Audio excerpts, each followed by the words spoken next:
And finally, American jobs plan will be the biggest increase in non-defense research and development on record. We'll see more technological change, and some of you know more about this than I do. We'll see more technological change in the next 10 years than we saw in the last 50. That's how rapidly artificial intelligence and so much more is changing. And we're falling behind the competition with the rest of the world. Decades ago, we used to invest 2% of our gross domestic product in America, 2% of our gross domestic product in research and development.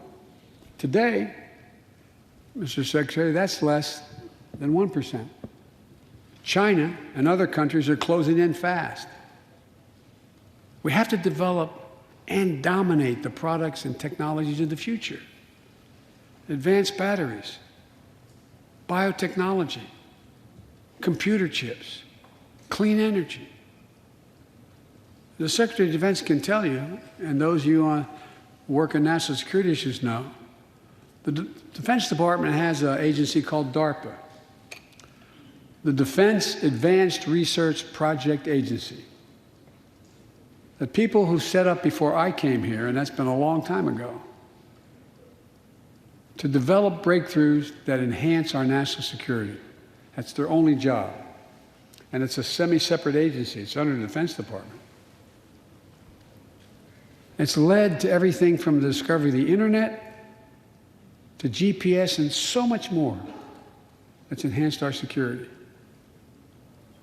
The National Institute of Health, the NIH, I believe, should create a similar advanced research projects agency for health.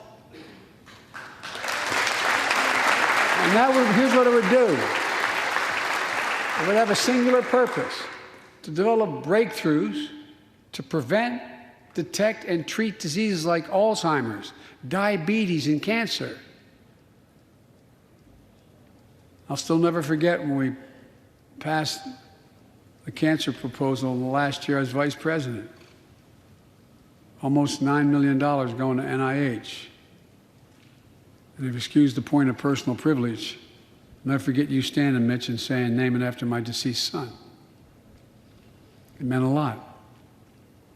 But so many of us have deceased sons, daughters, and relatives who died of cancer. I can think of no more worthy investment. I know of nothing that is more bipartisan. So let's end cancer as we know it. It's within our power. It's within our power to do it.